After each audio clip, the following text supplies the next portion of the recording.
Well, the first weekend is officially wrapped as the Astros won 1 out of 3 games. It's not the victories we're concerned about, but it's what happened in the games that I think is telling, and some key things that happened. Young players, veterans alike. Let's get started right now on this edition of Locked On Astros. Yainer Diaz, this is Locked On Astros. Hello and welcome to Locked On Astros, your daily Astros podcast. Here are your hosts, Eric the Man Heisman and Brett H-Town Wheelhouse Chansey. Hey everybody, welcome into another edition of Locked On Astros. I'm H-Town Wheelhouse. Thank y'all for tuning in. And we are your team every single day. I'm H-Town Wheelhouse. You know where to find me at H-Town Wheelhouse on X, Instagram, and TikTok, at Stros411 on X and on Facebook. And, or I'm always positive, always Stros. To find the show Locked On Astros on X, Instagram, and Facebook, where I'm always positive, always Stros. Thank y'all for tuning in. Eric is not here tonight. I am here, and we will get started. We got some mic issues at the beginning, but I got that taken care of. Thank y'all for tuning in.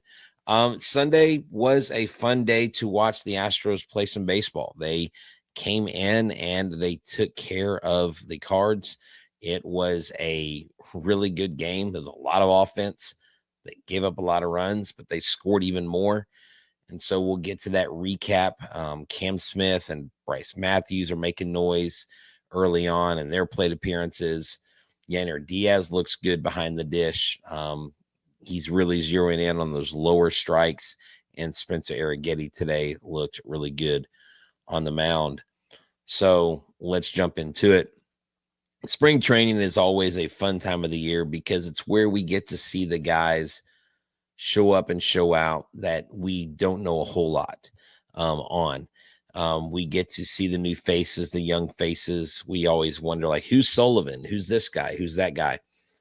And sometimes they impress. And today, there is a guy named Tommy Sacco Jr. who was rated the top defensive minor leaguer this last year in the Astros organization. Did a phenomenal job today at shortstop, but hit a home run. He's not a big power guy. He's about 5'10", but really showed pop in his bat. And it was really good to see someone like that hit really well today. The game against the Cardinals, like I said, was fun. They collected a total of 15 hits they had 11 runs on 15 hits.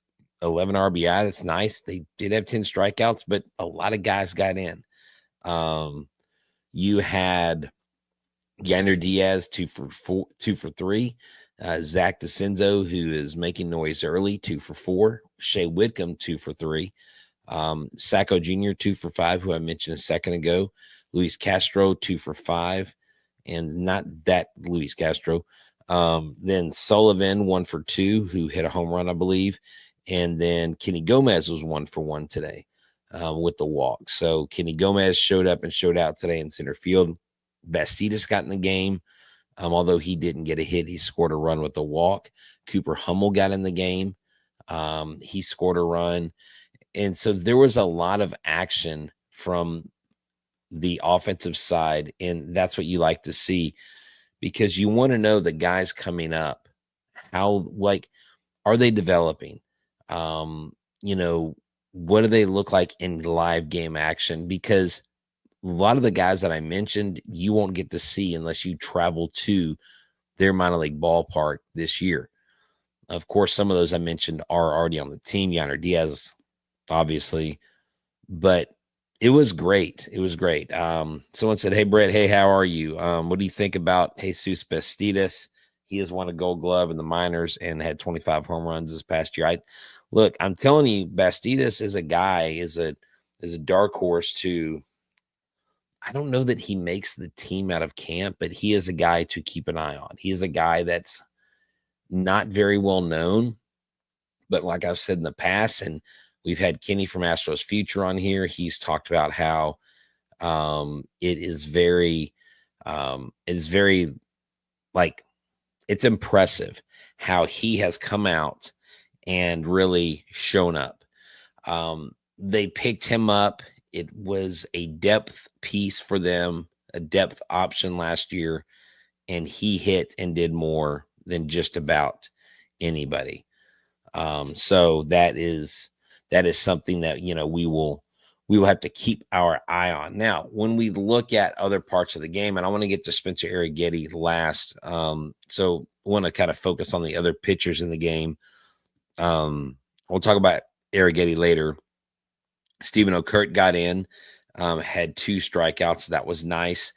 Brian King, not a great outing, but again, this is spring training. A lot of these guys first time out there on the mound, 1 inning, 2 hits, 2 earned runs, 2 walks, 1 K. AJ Blueball came in, had 2 innings, gave up 3 hits on 3 runs, all 3 earned, but he had 3 strikeouts. He did give up 1 home run, but he got a win and a blown save. Baseball is interesting like that. Alex Santos, the second, came in, 1 inning, 1 walk, 1 hit. Roding and Gomez came in, each pitched an inning, but only sprinkled in 1 walk and 1 strikeout between the 2. So the bulk of the work was with Spencer Arrighetti, but like I said, we're going to talk about that in the last segment. But seeing Cam Smith work walks this season, seeing Bryce Matthews hit a double 110 miles an hour off the bat in their first spring training games, that's something you want to see. You're going to get power out of Cam Smith. You're going to get home runs. You're going to get contacts, but you want the contact to be consistent from Matthews. You want the power to show up for Cam Smith. I think Cam Smith and Bryce Matthews, they don't necessarily have a lot to prove, that they are 2 guys that a vast majority of Astros fans are really honing in on. Yes, AJ Blueball's trying to make this team. Yes, Colton Gordon's trying to make this team. Yes, Ryan Gusto is trying to make this team, who had a phenomenal outing his first couple innings. But Cam Smith and Bryce Matthews could both be few.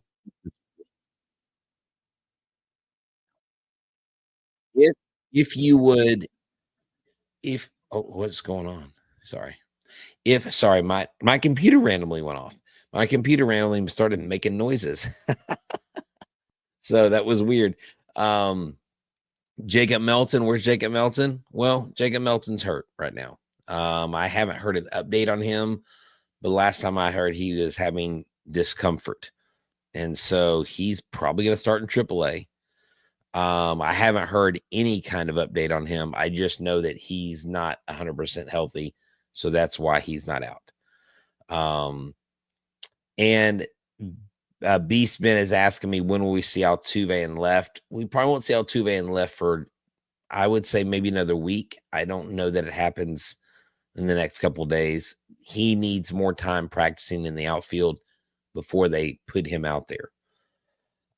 Pedro Leon is actually injured as well. Yes, he was out with, y'all would ask me this stuff, and if I would have aired the show at probably 4:00, I would have been able to tell you. But yes, Pedro Leon is out as well. When we take our first break, I'll get both of those specific updates and let you know.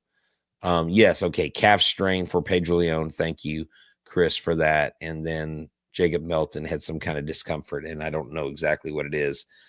But if these guys are going to make it out of camp onto the team, they can't be injured. But I'll be real honest that I don't think Pedro Leon was making the squad coming out of the blocks. Jacob Melton is a little bit behind the 8 ball when it comes to that. But someone like a Bryce Matthews, I mean, I don't know that Cam Smith makes it, but someone like a Bryce Matthews could. I mean, he could surprise. I still think Bryce Matthews needs a lot more ABs in AAA before jumping to the majors. Only 12 games in AAA. So you need a little bit marinating of those men before you see them touch the big leagues and make it to the field at Dyken Park, if you know what I mean. So Thank y'all for tuning in to Locked On Astros. Let's hear from our fans, from our friends at FanDuel. When the game tips off, the NBA action is just getting started. There's no better place to get in the action with FanDuel, America's #1 sports book. With FanDuel, you can place live bets throughout the game. So even if you miss the opening tip-off or you want to be in a fourth quarter comeback, you can stay in the action. And if you're looking for a bigger payout, you can combine your live bets into a same-game parlay. I love using FanDuel's betting feature because it keeps every moment of the game exciting, whether I'm backing my team for a late rally comeback or picking a player to hit a clutch three. I never feel like I've missed my chance. Plus, the app is easy to use, and when you win, you get paid instantly. Right now, new FanDuel customers can get $150 in bonus bets with your first $5 bet wins. Just visit FanDuel.com to join today. That's FanDuel.com for your shot at $150 in bonus bets. Make every moment more with FanDuel, the official sports betting partner of the NBA. That's right. After you make Locked On Astros your first listen, make sure you make them your second. Make sure you make your second listen Locked On MLB. And yes, when I talk about, usually talk about steak when you're marinating stuff or burgers. But when I talk about players, you need these players to really take in the action in AAA because that's where they're going to get their reps. That's where they're going to get their bat speed, their eye, and what they're going to do. And so that's what you want. And look, our old friend Joe shows up. First place Texas Rangers. This guy like clockwork. He hangs out with Locked On Astros. I think he's secretly an Astros fan. He just doesn't want to say it. So at the end of the day, I appreciate every one of y'all being here. Something I want to talk about was watching Yainer Diaz. Yainer Diaz today was handling low pitches in the zone very, very well.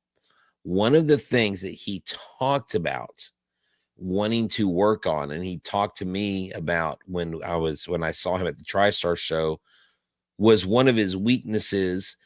And he talked to Chandler Rome about this as well, and Chandler wrote about it, was that pitches in the lower part of the zone were giving him problems.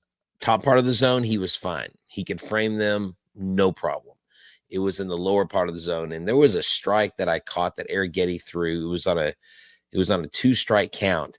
And like Yainer caught the ball in the bottom right-hand part of the zone, pulled the glove up really quickly, framed it nicely. He got the 3rd strike call. And so you need to see that early on. And to me, Yainer Diaz, not only behind the plate, but at the plate, looked really good today. I mean, he hit the ball as if he were in midseason form. And so if your catcher, who is really essentially supposed to be a quarterback type of player, the guy who's supposed to rally the troops. I know we lost Bregman. I know Bregman was kind of that guy, but your catcher is supposed to be that guy. Yainer Diaz, I'm telling you, when him and Maldi were together, and I remember having off-field conversations with him and him telling me that it was like a professor and a student relationship, that Yainer Diaz listened to everything Maldonado said, and he learned a ton of valuable lessons from Maldonado. The whole, rumor about, there was this faction and there was this Yainer camp and this Maldi camp in the clubhouse. It just simply wasn't true. That was made up. Bit of a random question. Someone asked, what do you think about the new ABS system? Look, I don't mind it. I've been covering the Space Cowboys, before that, the Skeeters, the Sugar Lake AAA team, which is now the Astros AAA, for the past four and a half seasons. And I was there when they were testing it out and actually using it. They used it in the minor leagues on the weekends, and they did the challenge system. And I'm telling you, it is something that you don't hardly recognize. It's kind of fun seeing the strike zone pop up on the screen and the ball go to the strike zone, almost kind of like they do at Wimbledon. Now, we haven't quite hit a rhythm like that where they watch the tennis ball, whether it's in or out, and the people clap and the claps get closer together as the ball hits. Then you hear the oohs and the ahs. But JJ Metajevic actually challenged 3 calls in a row, and he actually lost his challenges. And I saw 2 of those challenges. So it can be defeating when it comes to the batter challenging it. And one of the tricks is going to be, when do you use them? Do you use it up in the first inning? Well, no, you got 8 more innings left. But what if that first inning, using it there, can create a scenario where you don't have to worry about it in the 9th inning? So there's a lot of different things about the automatic balls and stripes system that I do like. Is it going to get it wrong from time to time? It might. Are we going to have flaws with it? Yeah, but so is the human element. I think it helps hitters. I think it helps catchers. But if you are someone, well, if you're someone like Isaac Paredes, 89 pitches called strike, 89 pitches out of the zone called strikes was the most of any player in Major League Baseball. Isaac Paredes was victimized by this. You could say, use that term victimized loosely, but he was a person who probably would benefit from it. So it's going to be great to see how teams use it. Like Corbin says, you got to be creative on these challenges. You can't just throw them out there. You've got to use them wisely. But leading from Yainer Diaz to Spencer Arrighetti, Yainer Diaz, this kid, if he's confident, if he's dealing behind the plate, if he's dealing at the plate, it gives guys like Spencer Arrighetti a ton of confidence. I mean, and I love everything that Arrighetti's been saying this spring. Try to catch up on y'all's comments here before I move on to Spencer Arrighetti here. Yes, exactly. Rob had mentioned the thing that I was talking about, Paredes being the number 1 most pitches seen per bat, and Christian Walker was number 10 in all of MLB. So Walker and Paredes will benefit from that, but it won't happen until 2026. Someone's asking me my thoughts on Sullivan. Look, Sullivan looked good today. Sullivan was one of the guys that hit the home run. He looked good at the plate. He was a guy that I don't really know a ton about. So I got to, I guess, kind of be introduced to him. And you would think, well, gosh, aren't you a co-host of Locked On Astros? And how do you not know who Joseph Sullivan is? 22-year-old, 5'11", 198 pounds, out of Birmingham, Alabama. He was the 2024 7th round overall pick, 223 out of South Alabama. Wheelhouse. How do you not know about him? Well, I didn't follow him much last year, but he hit 250 and 68 at bats, 17 hits, 5 doubles, no home runs, 13 walks, a slash line of 416. That's his on-base percentage, slugging, and OPS. 416, 324, and 740. And so, I mean, look, not bad numbers in his first year. And then, of course, with the big fly there at camp today was kind of nice to see. So the Astros have got the young guys out there. They're working. They are working and doing what they can to make noise to make the team. Before I hit on Arrighetti, I'll talk about second base. I'll talk about left field. We'll do that here after these messages.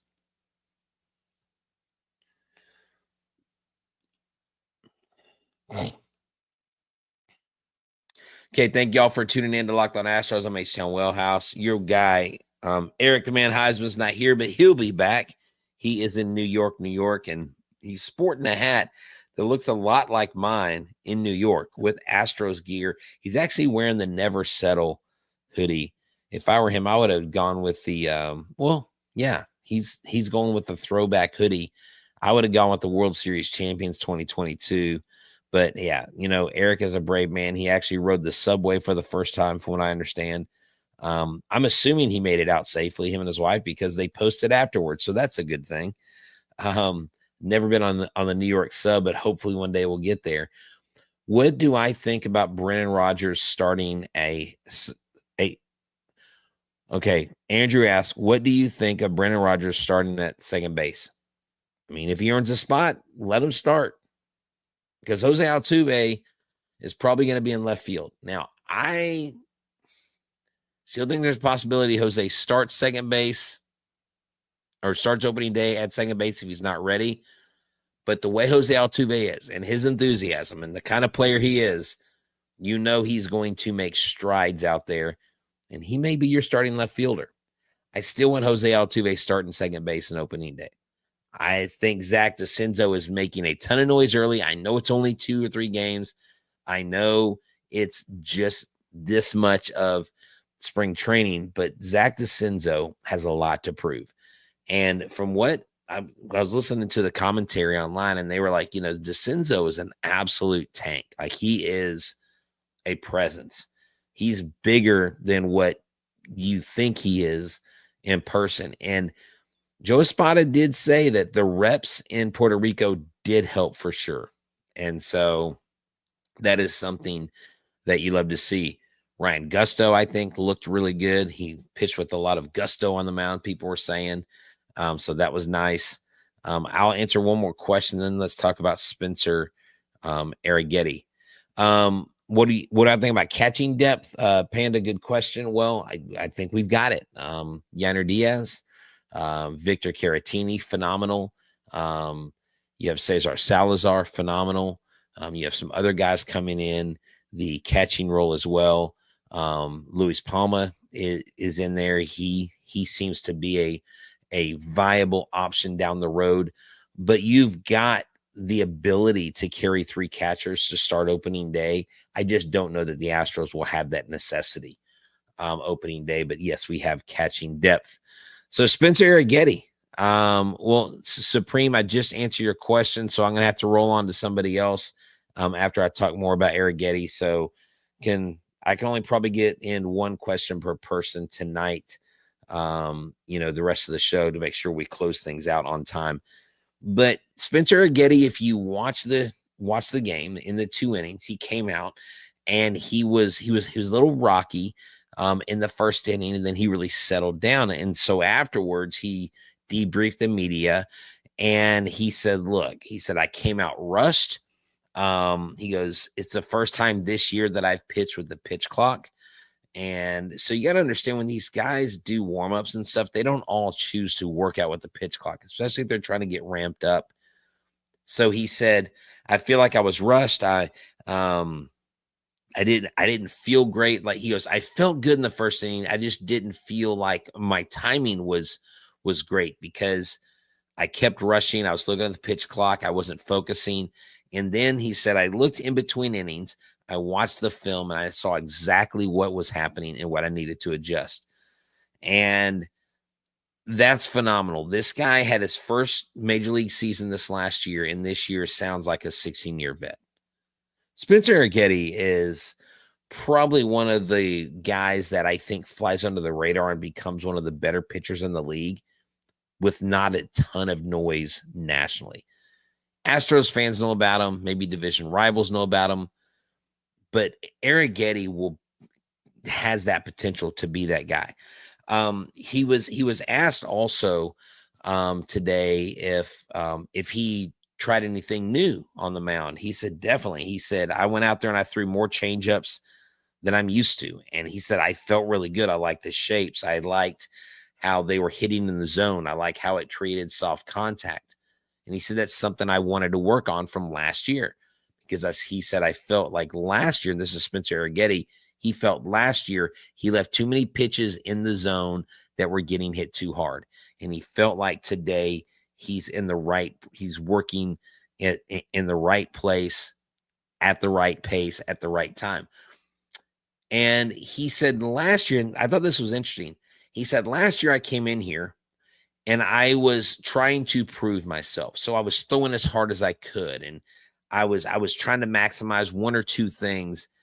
And he said, I had a real rough start to the season, but then I settled down. And he said, this year I came in loose. I'm able to experiment with things like me today. He goes, I threw more changeups than I usually throw. And he said, I looked at my velocity, where it is now and where it is then. And he said, I like where I'm at. I'm not throwing 100%. And he said, it's crazy. There's some guys right now that are throwing really hard. And he says, I don't see how they do it. But he goes, I'm going to stick to my program. And he said, I have more confidence.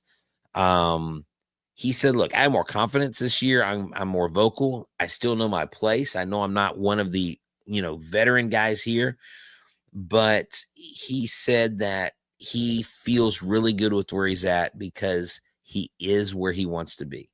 You need a pitcher to say those words. You need a pitcher to say those words.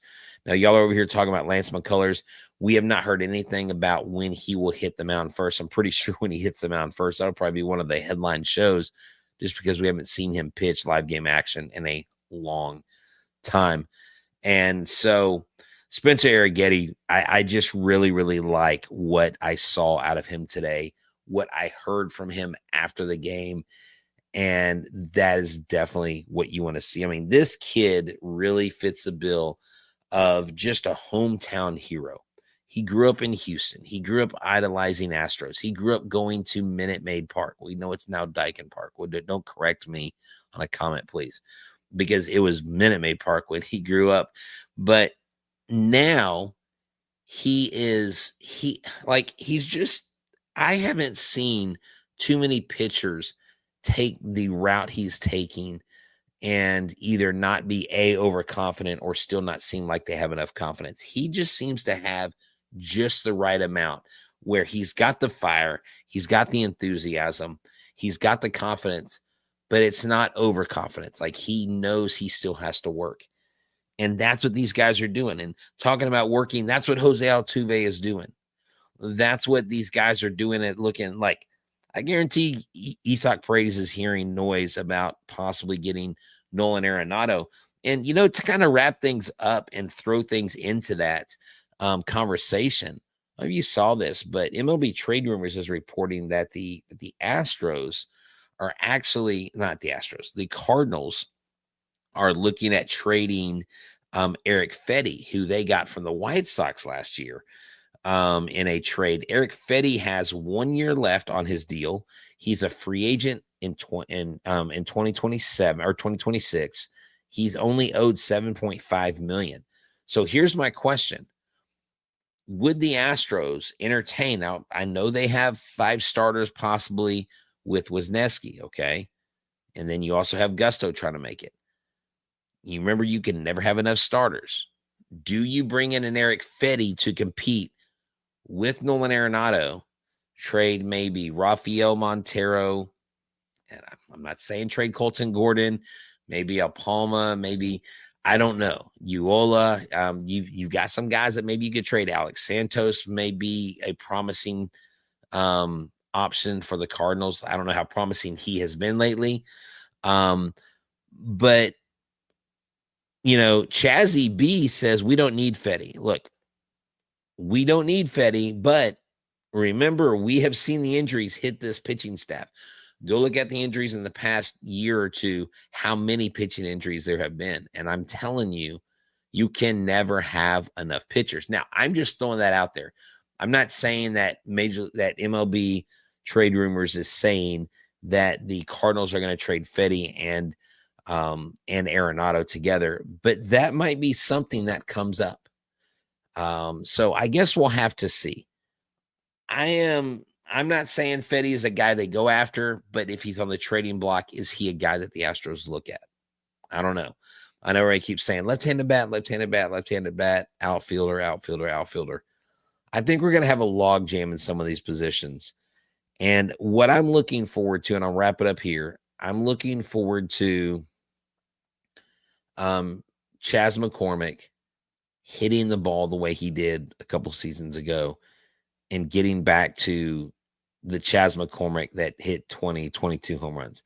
You get that Chas McCormick back, and then you have Altuve in left field, and then you have whoever's in center field, whether it's Jake Myers or you bring up someone from AAA, which I don't know, Jacob Melton's going to be a little bit slow starter this year. Do you go out and try to find that during a trade midseason? But I think the Astros are set in a big way. I think adding someone like Nolan Arenado would be solid. And a point that you might want to think of is if they do sign Arenado, then they have Arenado, Walker, Paredes, Altuve, Pena, and Yordan, all of them through 2027. All of those guys are signed through 2027. You have a core of guys that will be here that long. I mean, they got two more solid seasons, or 3 more seasons together, 25, 26, 27, which would not be a bad lineup. And the thing is, if you bring in Arenado to extend this lineup, did I not say Yainer? Is that where I got 6? Yes, of course, Yainer as well. Yes, you're right. But Corbin says this, Brett, let's be honest. You got no choice but to move Paredes to second. Look, if Arenado comes here, Paredes is going to second. Altuve is your outfielder. Altuve said himself, I'll play there the next 5 years. I don't mind. So at the end of the day, the Houston Astros, there's a lot of fun things to talk about this spring training, and we've got more to come. They got more games, which means we have more coverage, and nobody covers this team like us here at Locked on Astros. Well, for tuning in, thanks for hanging out with me. Sorry for the late start. We'll get started regular time more the rest of the week. Y'all have a good one, kids, and make sure that you tell all your friends about us, and thank y'all for being the real MVP, all right? Y'all are awesome. I'm H-Town Wheelhouse. This is Locked on Astros, and I'm out.